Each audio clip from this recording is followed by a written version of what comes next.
नमस्कार, मैं राकेश परमार और आप देख रहे हैं महत्वपूर्ण मुद्दा। मित्रों, महत्वपूर्ण मुद्दे में तो सबसे महत्वपूर्ण ये था कि अब देशवासियों को एक बात समझ में आ गई है, खास तौर से जिन्हें धर्म विशेष कहते हैं, कि शुक्रवार के तुरंत बाद शनिवार आता है। हालांकि ये शनिवार पिछले वाले शुक्रवार में भी आया था, लेकिन लगा कि भाई ये वो वाला शनिवार है जिसमें थोड़ी सी सरसों तेल और कुछ सिक्का डाल देंगे तो शनि उतर जाएगा। धर्म विशेष जिनको कहा गया है उन लोगों को ये नहीं पता कि ये शनि कुंडली में नहीं बैठता, उन्हीं पर बैठ जाता है। मतलब इस शनि की वक्र दृष्टि अगर पड़ेगी तो इसके बचाव का कोई उपाय बना ही नहीं है, सिवाय एक के कि आप अपराध छोड़ दें या उत्तर प्रदेश छोड़ दें। शुक्रवार के बाद का जो शनिवार का वर्ण विवरण और व्यथा जो दिख रही है, उससे लग रहा है कि जो लोग किसी के बहकावे में, वाहवाही में या स्वभूत हो करके उत्तर प्रदेश में अपराध करने की हिमाकत कर दिए हैं, वो अब अपने आने वाले कई पुश्तों को, नस्लों को ये बता कर जाएंगे कि भाई उत्तर प्रदेश में अगर योगी आदित्यनाथ है तो इस तरह की हिमाकत करने की सोचना भी। इसकी कुछ झलकियां जब श्री कल्याण सिंह जी उत्तर प्रदेश के मुख्यमंत्री थे उस वक्त भी दिखाई गई थी, लेकिन उनको लगा कि कल्याण सिंह अब का महापरिनिर्वाण हो गया तो वो उनके सोच का भी महापरिनिर्वाण हो गया। नहीं, ये भारत है और हमारे भोजपुरी में कहते हैं कि जो जो धरती आगर बढ़ी, मतलब इंच इंच पर धरती अच्छी है और अच्छे उपज और अच्छे पैदावार देती है बड़े भूपों को, नेताओं को, महानों को। तो ये अब आपको समझ लेना चाहिए। महत्वपूर्ण मुद्दा यही था। उससे भी महत्वपूर्ण मुद्दा, बल्कि मांग है, ये मुद्दा नहीं, मैं मांग कर रहा हूं हाथ जोड़ के आप सबसे, कि क्या अब समय नहीं आ गया है कि समाचार चैनलों पर ये जो मुर्गा लड़ाने का कार्यक्रम होता है उसको तुरंत बंद कर दिया जाए। मुर्गा लड़ाने की परिकल्पना इस बात के लिए आई थी कि कोई विशेषज्ञ लोग आएंगे और कोई विशेष बात का ज्ञान देंगे जिसको हमें जानकारी नहीं होगी। लेकिन इसका उल्टा होता है, वो ऐसी उल जलूल अनाप शनाप और अधकचड़ी बातें कहते हैं जिसको सुन करके माथा खराब हो जाता है। सबसे बड़ी दुखद स्थिति तब हो जाती है जब देश में कुछ भी हो जाए। भारत एक मैच जीत जाए, अगला जब तक हारेगी मैच नहीं तब तक क्रिकेटरों के घर के रसोइया तक से बहस दिखाने लगते हैं। उन क्रिकेटरों से राय लिया जाता है, बुला करके बात की जाती है जो अपने क्रिकेटिया लाइफ में कभी अर्धशतक नहीं बनाए, जिन्होंने कभी 2 विकेट 3 विकेट भी नहीं लिया है, वो आके कहते हैं कि देखिए मुझे लग रहा है कि ये पिच स्विंग कर रही थी, इसमें उनको ऑफ द फील्ड आकर के ऑन द फील्ड गेंद फेंकना था। वो अपने जमाने में 2 रन कभी नहीं बनाए, 2 विकेट कभी नहीं लिए। अभी फील्ड का ज्ञान उस आदमी को दे रहे हैं जिसने शतकों का शतक लगा लिया है। ये हंसी की बात है। उसी तरह की बात अगर कभी, जैसे ये अब देश भर में जो सुनियोजित बवाल हुआ है अलकायदा मॉड्यूल पर, उस पर जिस तरह का मुर्गा लड़ाने का वातावरण टीवी पर दिखाया जा रहा है या इसके पहले अलग अलग मुद्दों पर दिखाया जाता था, वो ऐसे लगता था कि हमारे समाचार चैनल वाले ये सोच लिए हैं कि देश में गृह युद्ध करा देना है। हमको देश में लड़ाई कराने के लिए चीन, पाकिस्तान, अमेरिका और बाहर के देशों के मदद की जरूरत पड़ेगी। हमारे समाचार चैनल वाले स्वयं काफी हैं देश को बवाल में झोंकने के लिए, देश में बवाल कराने के लिए। सबसे बड़ी विभत्स स्थिति होती है कि एक महिला जिसकी डिग्री जांची नहीं है वो ऐसे पुरुषों को डांटती है। इसमें मैं कोई पुरुष महिला वाली बात नहीं कर रहा, पुरुष भी ऐसे कुत्ते की तरह से डांटते हैं वहां पर उपस्थित पैनलिस्टों को। पता न वो किस लालच में, दबाव में और किस वजह से इन अधकचरों का बकवास सुनते रहते, उनका डांट सुनते रहते, मैं समझ नहीं पा रहा। अब आप कहेंगे कि राकेश परमार टीवी बहसों में तो तुम भी जाते हो बहुत सारे चैनल पर, हमने भी तुमको देखा है। जी मैं बिल्कुल जाता हूं, लेकिन आप एक बात जान लीजिए कि अब तक मेरा सौभाग्य है, मैं नाम नहीं लूंगा दो चैनलों का, दो चैनलों से मैं बीच में छोड़ हट गया था। मैं बोला जी नहीं, आप मुझे डिटेक्ट नहीं कर सकते, और जब तक मेरे बात का भावार्थ नहीं निकल जाता आप बीच में रोक नहीं सकते। मैं कुछ बात बोल रहा हूं और वो एक बढ़िया लेसन बजा रहा है और चैनल के मोटो के विरुद्ध जाता हुआ प्रतीत हो रहा है। मान लीजिए जैसे कि प्रो भाजपा चैनल है और कोई बात मैं ऐसा रख रहा हूं जो भाजपा के विरुद्ध होता हुआ प्रतीत हो रहा है, एंकर बीच में रोक देंगे, नहीं बस ठीक है आप रुके एक मिनट, अब आप बोलिए। मैं बोला बात तो अभी पूरी नहीं हुई, हाँ कोई बात आपकी बात लेंगे, आपको बात आ गया। मैं बोला ऐसा नहीं होगा। दूसरा वो कुछ समझाने भजाने के बाद कर रही, तब तक मैं कहा कि नहीं यहाँ पर नहीं हो सकता। दूसरा वो शोर शराबा जो उछल कूद सब्जी मंडी जैसा चैनल है, उस चैनल पर भी मैं 2 बार गया। मैंने बोला नहीं ये मछली बाजार का है और मैं मछली नहीं खाता, इसलिए मछली बाजार की हुड़दंग से मैं अपने आप को बर्दाश्त नहीं कर पाऊंगा, तो मैं वहां नहीं।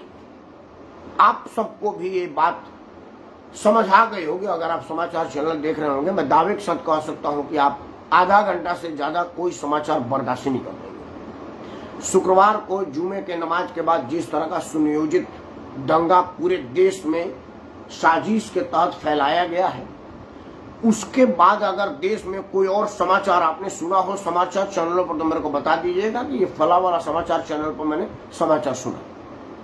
अब रूस और यूक्रेन का युद्ध कहीं नहीं है, जबकि रूस यूक्रेन युद्ध उसी तरह से चल रहा है जो पहले दिन से चल रहा था। लेकिन अब सारे समाचार वाले वहां से आ गए क्योंकि अब उसमें टीआरपी नहीं है, मसाला तो भारत में आ गया ना, क्योंकि यहाँ पर मस्जिदों से बमबारी हो गई, पथराव हो गया। इन सब बातों पर विचार करने की जरूरत है। मित्रों, आज का विषय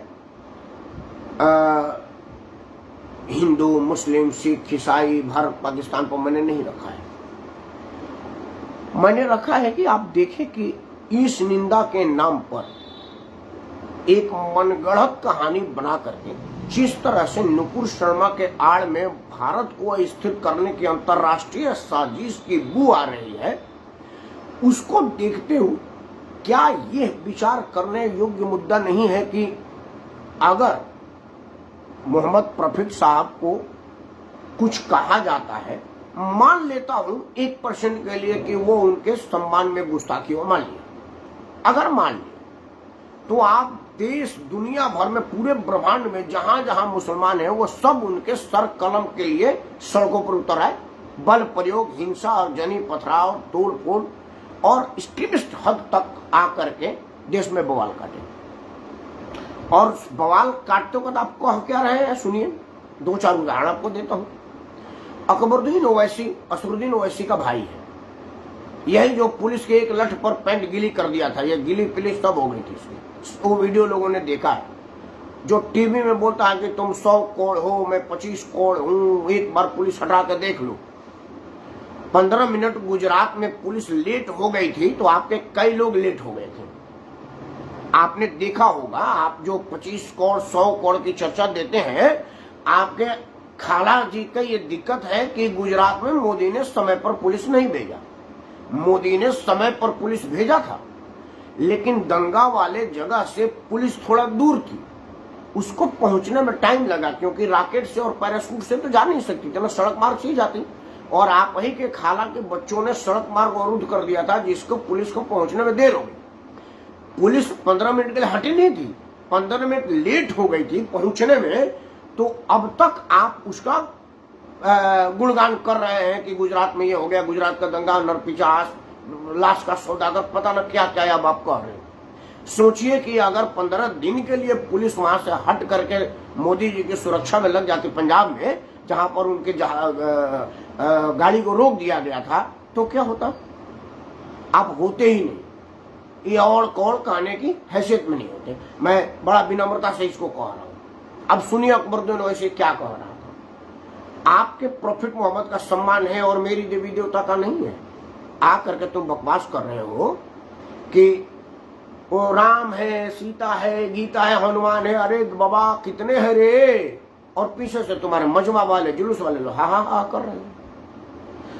अगर नुपुर शर्मा का सर कलम किया जाएगा तो तुम्हारा सर से लेकर के पांव तक टुकड़े टुकड़े किया जाना चाहिए।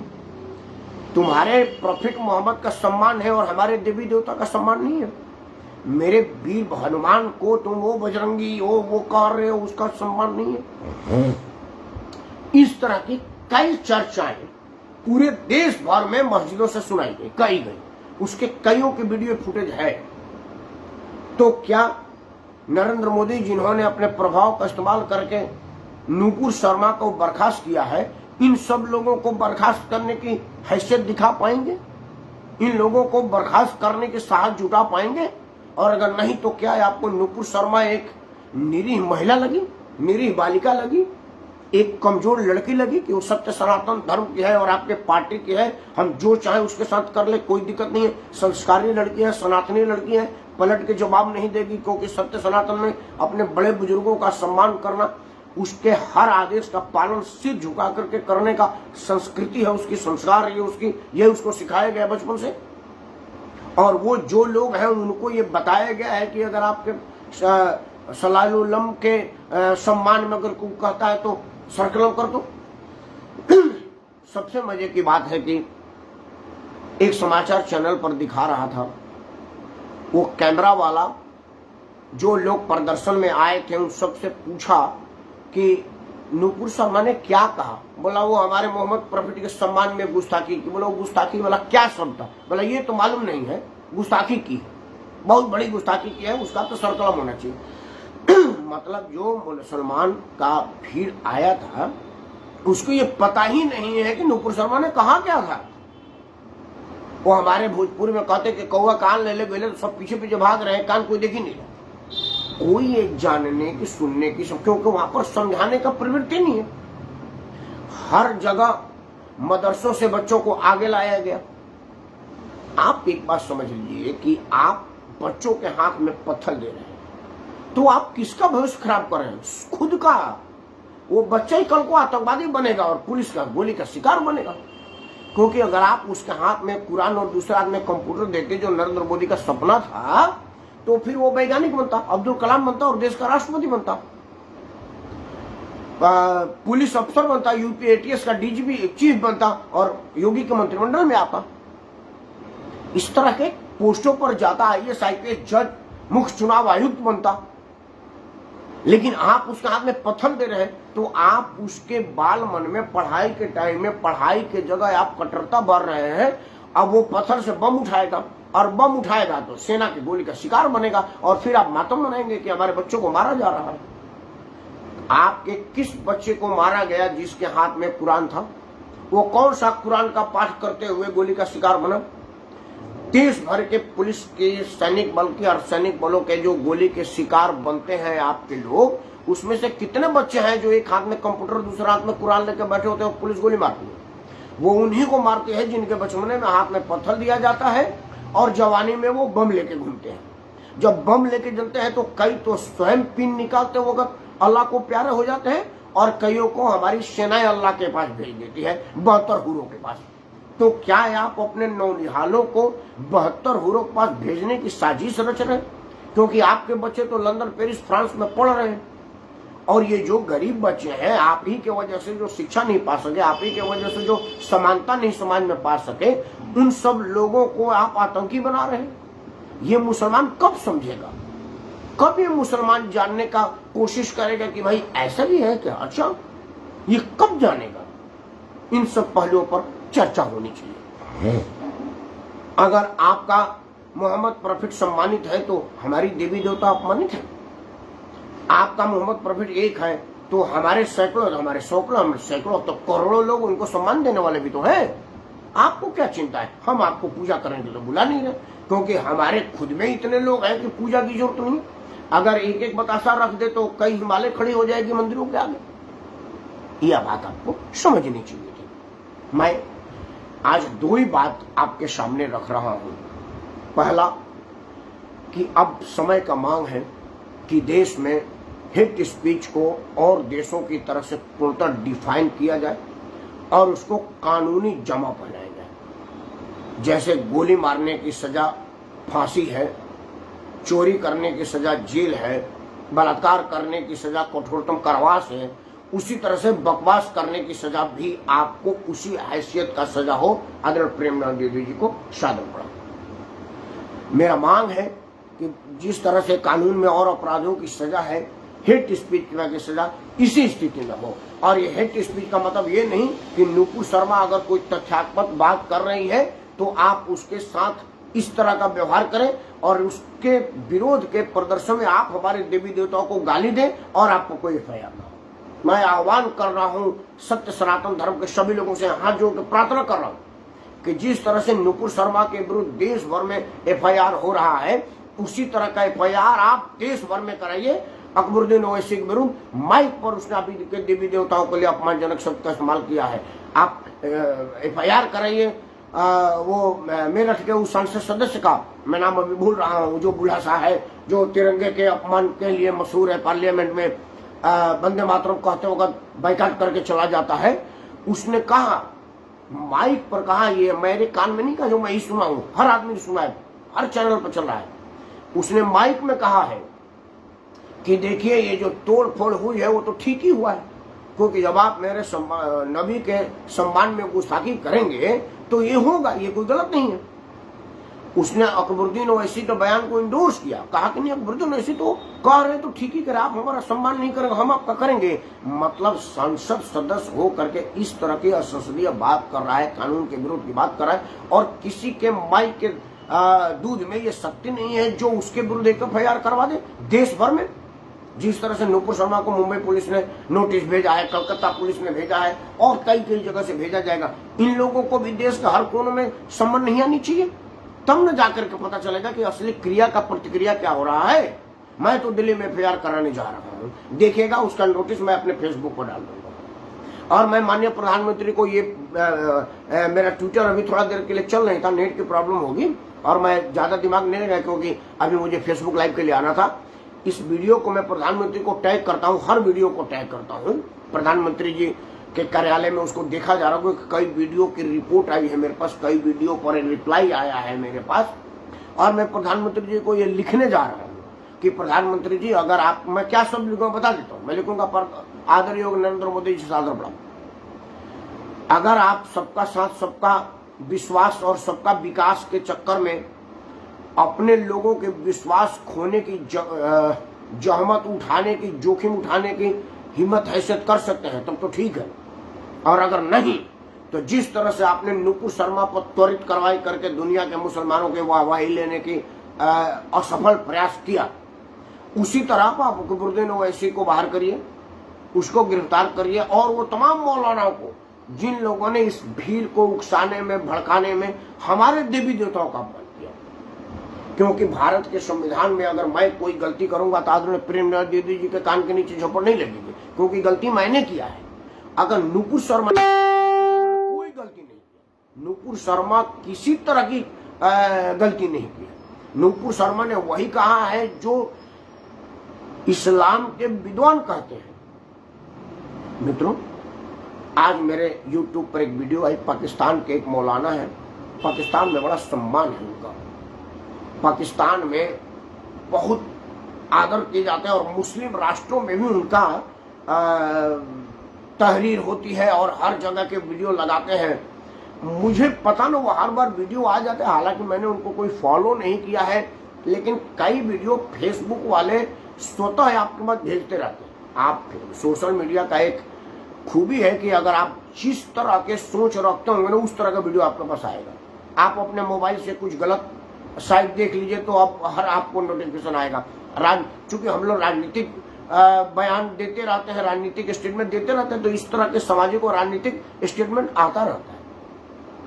उन्होंने जो कहा है, मैं कहूंगा तो मेरे ऊपर एफआईआर हो जाएगी। उन्होंने जो कहा है, कहा कि अब तक वो किस तरह से जिंदा है, मैं समझ नहीं पा रहा हूँ। पाकिस्तान जैसे आतंकी मुल्क में जहां पर इस निंदा पर जिंदा जला देने का प्रोविजन है और वहां पर इस तरह की बात कर रहे हैं, इसका मानी वो कुरान में लिखा है। उन्होंने तो पता न क्या काम, मैं नहीं कहूंगा, मैं डर रहा हूं क्योंकि मेरा ही नेता मेरे साथ नहीं देगा। अभी बच्चों की शादी करनी है, मैं जेल जाने की स्थिति में फिलहाल नहीं हूं, क्योंकि मैं हवाबाजी वाला आदमी नहीं हूं कि वीर तुम बढ़े चलो हम तुम्हारे साथ हैं। क्योंकि ना तो मेरे पास अनाप शनाप पैसा है कि मैं अपने ही बच्चों के हाथ में किताब की जगह पत्थर पकड़ा दूं और पुलिस पर चलवा दूं, ताकि पुलिस बच्चों को देख करके सहम जाएगी और पीछे से मैं अपना काम करूंगा। क्योंकि हमारा संस्कार ये नहीं है, हमारा सोच ये नहीं है। तो मुझे स्वयं अपना सीना आगे करना पड़ेगा, और अपना सीना अभी बिन मतलब के बवाल में आगे करने की स्थिति में नहीं हूं, नहीं तो मैं स्वयं आ जाऊंगा। मित्रों, 3 बातें कह के अपना वीडियो बंद करूंगा। पहला कि अब प्रधानमंत्री, विपक्ष के नेता ये नहीं मानेंगे जो मैं कहने जा रहा हूं, लेकिन जन जागरण इस बात पर हो कि समाचार चैनल पर खास तौर से जो बहस और बकवास होती है उसको पूर्ण तरह से प्रतिबंध लगाने की मांग की है। समय समय पर देश के प्रधानमंत्री ने, नेताओं ने और अलग अलग लोगों ने ये अनुरोध रिक्वेस्ट किया कि भाई अब समय आ गया है कि आप सेल्फ मॉनिटरिंग करें, आप स्वयं में रेगुलेटरी करें और सेल्फ रेगुलेशन के हिसाब से समाचार का संपादन करें, लेकिन वो नहीं हो रहा है। तब है कि रिमोट आपके पास है, आप रिमोट बदलिए और फेसबुक, यूट्यूब, ट्विटर पर उनको टैग करके लिखिए ये वाला कार्यक्रम महा बकवास लगा, इस तरह की बेहूदी फूहड़ और गंदगी से भरे हुई अधकचरा ज्ञान वाला कार्यक्रम मत दिखाओ। तो समाचार चैनल वालों को अकल आएगी, क्योंकि समाचार चैनलों का बिहेवियर देश में गृह युद्ध फैलाने जैसा हो गया है। अगर मुझे लग रहा है तो आपको क्यों नहीं लग रहा है, मैं नहीं समझ पा रहा हूं। क्योंकि मैं समाचार देखता हूं तो अंदर से रोंगटे खड़े हो जाते हैं, गुस्सा आने लगता है। और विश्वास मानिएगा कि समाचार चैनलों पर आता है और किसी पर नहीं आता, क्योंकि इस तरह की गलत बयानी और गलत बहस समाचार चैनलों पर आता है। जो बहस का कंसेप्ट था वो बड़ा बढ़िया था। बहस का कंसेप्ट था कि कोई वैज्ञानिक आकर के विज्ञान पर बहस करता, हम सब लाभान्वित होते। कोई शिक्षाविद आकर के शिक्षा पर बहस करता, जिस तरह से ये नई शिक्षा नीति आई थी तो विद्वानों को ले आकर के विद्वता पर बात होती, तब बात कर सकता। लेकिन है क्या कि समाचार चैनलों का बहस बिल्कुल सस्ता होता है, क्योंकि मैं भी कई समाचार चैनलों पर जाता हूं। जो रजिस्टर्ड पत्रकार है वो तो 2-4-5 हजार रुपया ले लेते हैं, जो हम जैसे सामाजिक कार्यकर्ता वो रुपया नहीं लेते, वो अपनी गाड़ी से जाते हैं। मतलब समाचार चैनलों का आधा कप चाय भी नहीं खर्चा होता, क्योंकि वो बिल्कुल मान लो मेरा 12 बजे से कार्यक्रम है तो मैं 11:45 बजे जाऊंगा, और 11:15 बजे जाऊंगा और जाकर के वहां बहस में हिस्सा लिया और 12 बजे खत्म हो कि जी थैंक यू, क्योंकि सीट खाली करो, अगला कार्यक्रम चलने वाला है। तो कुछ नहीं लगेगा, फ्री में हो रहा है। और ऐसे अगर उस समाचार प्रसारित करता तो उसको अपने संवाददाताओं को देश भर में दौड़ाना पड़ता, उसके लिए कन्वेंस लगता, तेल पानी लगता, तनख्वाह लगता, और ऐसे कुछ नहीं लग रहा। कई समाचार चैनल पर तो संपादक ही नहीं है, वो एएनआई से रिपोर्ट ले लेती है, 2-4 चीज दिखा देती है, या दूसरे चैनलों का एडिट करके डाउनलोड करके दिखा देती है और अपने बहस कराती है और सबसे महंगा चैनल है। इस तरह का बात है। अमित ने लिखा है, मैं चाहता हूं कि उसका बात पढ़ दूं, क्योंकि बात अब दूसरा करूंगा। अमित ने लिखा है कि आपके प्रिय प्रधान से मोदी जी गुजराती खून की प्रदर्शित करते हुए गांधी बनने की ओर अग्रसर है। हाँ, तो यहाँ देश में गोडसे की कमी थोड़ी है भाई। गांधी का सम्मान गोडसे किया था और दोनों वहीं के थे, गुजरात के थे, महाराष्ट्र का था, और तब मुंबई प्रांत था, एक ही थे वो लोग। तो अगर आप गांधी बनेंगे तो इस देश में गोडसे भी है, इसको भी अमित जान लो। खैर, पहला मांग तो मेरा समाचार चैनलों के सेल्फ रेगुलेशन पर था। दूसरा मांग कि अगर देश का मुसलमान मोहम्मद प्रॉफिट के एक कथित अपमान, जो कि अपमान हुआ नहीं है, एक फैक्ट बयान किया गया है, उस पर इतना द्वेलित हो सकता है, तो फिर हमारा पानी खून हो गया या खून पानी हो गया है कि हमारे देवी देवताओं को इस तरह से जलील किया जा रहा है सार्वजनिक, और हम चुपचाप हैं। इस विषय पर चर्चा, और सबसे एक साथ में समाचार फिल्मों पर भी इस तरह का, क्योंकि हमारे देवी देवताओं को अपमान करने में सिनेमा ने बड़ा योगदान दिया। 2 उदाहरण दे देता हूँ, बहुत आधा घंटा हो गया, 2 उदाहरण दे देता हूँ। मित्रों, एक फिल्म है चिंगारी। चिंगारी फिल्म में सीन है मिथुन चक्रवर्ती और सुष्मिता सेन का, वो पिक्चर है, और कई लोग, इला अरुण भी है उसमें, मतलब और भाई कई कैरेक्टर है। सुष्मिता सेन उसमें वेश्या की रोल करती है और मठाधीश का रोल मिथुन चक्रवर्ती करते हैं। मिथुन चक्रवर्ती वेश्या गमन के लिए जा रहे हैं और वेश्या के साथ जब यौनाचार कर रहे हैं तो उसको वो कहते हैं कि कैसी हो द्रौपदी, तुम मुनमुन सेन नहीं, सॉरी सुष्मिता सेन। तो सुष्मिता सेन करे कि प्रभु उस सती की तुलना मुझसे ना किया जाए। तो मिथुन चक्रवर्ती कह रहा है कि क्या फर्क पड़ता है तुम में और उसमें, उसके 5 पति थे और तुम्हारे अनगिनत, तुम भी तो मेरे लिए द्रौपदी ही हो। और उसके बाद उसके साथ यौनाचार करता है, व्यभिचार करता है, हिंसक अत्याचार करता है। और बार बार उस यौनाचार के दौरान जो संवाद कर रहा है वो ये कह रहा है कि दुशासन तो बालक था, नादान था, चीरहरण करने नहीं आया। चीरहरण ऐसे करते हैं और झटके से उसका पल्लू खींचता है और नग्न कर देता है। और अब तक वो डायरेक्टर जिंदा है, उसके बाद भी कई पिक्चरें बनाया। क्या आपके सब के सब नपुंसक हो गए? आपकी देवी देवताओं की वेश्याओं से तुलना की जाती है। और उस फिल्म को हिट कराने वाले हमारे से हिंदू थे, मैं भी तो देखा ही था उस पिक्चर को, तभी तो उस कहानी को मैं जानता हूँ। मेरा खून क्यों निकला, उसी को मेरा बंदूक क्यों नहीं निकाल लिया? इस विषय पर आप विचार करिएगा। एक पिक्चर है वाटर, हालांकि वो बैन हो गई, लेकिन वो इस कारण से नहीं बैन हो गई कि उसमें जो गलत चरित्रों का नाम है वो राधा, सीता, मीरा नाम है, इस वजह से नहीं बैन हुई, वो किसी और कारण से बैन हुई। ओ माई गॉड पिक्चर आपने देखा होगा। पिक्चर की शुरुआती इस बात से है कि हरिद्वार जाता है तो वो कर रहे हैं मोटा गणपति देना, पेट वाला गणपति देना, भारी गणपति देना, वो देना, आपके मार्केट में साईं को देना, किलो के हिसाब से ले रहा है और साथ में दारू भी ले रहा है और तीर्थयात्रियों को दारू बांट देता है और सबको सब दारू पी लेते हैं। और अब तक परवेश राज जिंदा, भारतीय जनता पार्टी का सांसद भी था वो। और उसी में कृष्ण का रोल करने वाला अक्षय कुमार राष्ट्रवादी ने अभिनेता का तगमा हासिल किया हुआ है, जो लक्ष्मी बम में हमारे देवी देवताओं को हिजड़े के रूप में और किस तरह से विभत्स चित्रित किया हुआ है।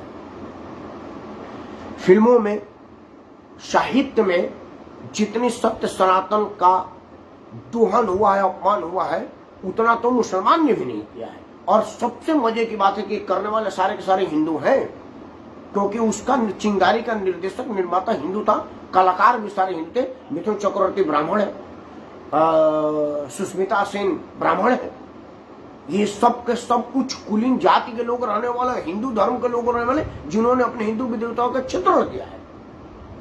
अब समय आ गया है कि हम सब लोग इस बात का जन जागृत कराएं। और जन जागरण एक ऐसा चीज है कि सरकारें झुकती हैं, सिर्फ आपको झुकाने वाला चाहिए। आप झुकाइए और उनको बताइए कि अगर एक सत्य बयानी पर पूरे दुनिया में बवाल हो सकता है तो हमने भी कोई चूड़ियां नहीं पहन रखी है। सत्य सनातन की विजय हो और अपमान करने के साहस कोई ना कर पावे, ऐसी मनोकामना, ऐसी उम्मीद के साथ मैं राकेश परमार आप सबको सादर प्रणाम करता हूँ। जय हिंद, वंदे मातरम, भारत माता की जय और सत्य सनातन का सदा ही विजय हो। हिंदू धर्म का सम्मान हो, देवी देवताओं का बिल्कुल कभी ना अपमान हो।